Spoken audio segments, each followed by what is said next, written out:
People love Thomas Shelby from Peaky Blinders. He's a quiet, introverted character who's also incredibly charismatic. While you might not want to emulate Thomas in every way, there are 8 habits you can learn from him to instantly command more respect from those around you. And even though Peaky Blinders is a scripted TV show, the psychology behind these habits can apply to real life. Number 1, have slow, relaxed movements. One of the first things you notice about Thomas Shelby is his slow, relaxed movements. When he's not physically fighting, he's almost never in a rush. This calm and measured way of moving instantly gives the impression that he's not easily intimidated or stressed. For example, notice how Thomas moves deliberately in different situations. It sends a clear message that he's in control and above feeling pressured. When you move slowly and confidently, especially in situations where most people will be stressed, it shows that you're not scared or under pressure. Along with his slow movements, even during conflict, Thomas has another body language habit that makes him appear incredibly confident. Number 2, hold eye contact. Thomas Shelby is known for his comfort in holding eye contact, even during conflict. This ability shows confidence and control, making it clear he's not easily intimidated. However, it's important to understand the subtleties of eye contact. Holding eye contact all the time, especially during tense situations, can escalate the conflict if neither person is willing to back down. The goal isn't to never break eye contact, but to be aware of what your behavior communicates. Hold eye contact to show you aren't intimidated. Look down if you want to de-escalate the tension. And if you want to diffuse the situation without appearing fearful or uncomfortable, hold eye contact for 3 to 5 seconds and then break to the side instead of looking down. Number 3, be non-reactive to hostility. Thomas Shelby's ability to command respect in moments of conflict largely comes from his non-reactive nature. He doesn't react to hostility, which allows him to project confidence without even needing to say a word. Being non-reactive shows that you trust your ability to handle whatever is happening, and it's hard not to respect someone who can keep their cool in situations where most people would lose it. There are extreme examples, like when Thomas stays calm, even with a threat right in front of him, showing just how unshaken he can be. While most of us will never face such intense situations, it's a powerful demonstration of how staying non-reactive can project confidence under pressure. The key isn't to pretend you're okay while feeling stressed out inside. It's about developing a deep, genuine internal confidence. We'll discuss more on how to cultivate this at the end of the video. Number 4, be as big as your audience.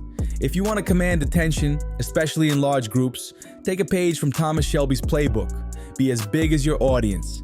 This means scaling up your hand gestures and making your presence felt when addressing more people. Use broader, more pronounced movements to ensure you capture everyone's attention. Moving beyond just body language, another key to commanding respect is focusing on how you speak.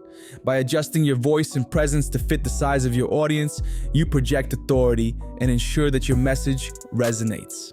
5, show conviction with your words. One of the first things you notice about Thomas Shelby when he speaks is his word choice, which always shows conviction. When he talks about his plans for the future, he doesn't say, "I hope to," or "I want to." Instead, he uses firm language like, "I will." This kind of assertive language shows that he's confident in his decisions and committed to making them happen. Using strong, decisive words not only makes you sound more confident, but also inspires confidence in others. People are more likely to believe in your vision and follow your lead when you speak with conviction. Number 6, show conviction with your tone. Beyond the words you choose, your tone can also convey conviction. Many people make the mistake of ending their statements with an upward inflection, which makes statements sound like questions and gives the impression of uncertainty. To project confidence and assertiveness, focus on using a downward inflection at the end of your statements. This technique signals that you are sure of what you're saying and leaves no room for doubt.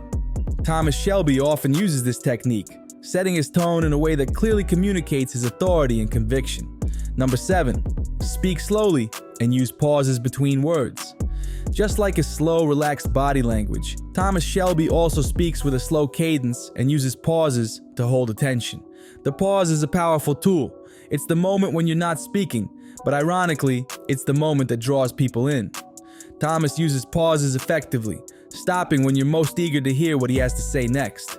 You might worry that speaking slowly and pausing will lead to people interrupting you. The key to preventing this isn't to rush through your thoughts or cut yourself off, but to maintain that slow, deliberate speaking cadence until you finished your point. By doing so, you command the room and hold the floor. Thomas's ability to speak slowly and with conviction means he doesn't need to shout or raise his voice. His words carry weight because he either knows what people want and can provide it, or he understands what they fear and can control it. This makes his calm, measured speech incredibly powerful. His quiet confidence is rooted in knowing he's in control, which allows him to remain unflustered even in high-pressure situations. Number 8. Use carrot and stick motivation. Thomas Shelby wields tremendous power using a carrot and stick approach. While we obviously don't want to threaten people, there are ways to apply this concept in everyday life effectively. Take, for example, asking for a raise or promotion at work. Many people would simply say, "Hey boss, I've been here a long time and I'd like a raise." This approach is focused on the I and isn't very persuasive. Instead, you could apply carrot and stick thinking. You might say, "Hey boss, I believe I can add more value to the company and operate at a higher level. What would you need to see from me in the next 3 months to consider promoting me?" Work with your boss to create a clear list of expectations, then excel in meeting all those goals. Meanwhile, explore other job opportunities and get offers from other companies. After 3 months, show your boss the value you've brought to the company, the carrot. If they hesitate to give you the raise, let them know you want to stay but have other offers that pay more, the stick. This strategy doesn't involve any threats, but instead leverages positive incentives and potential consequences. Although this plan is highly effective, it requires confidence and assertiveness to execute. I hope you enjoyed this video. I really appreciate you taking the time to watch, and I look forward to seeing you in the next one.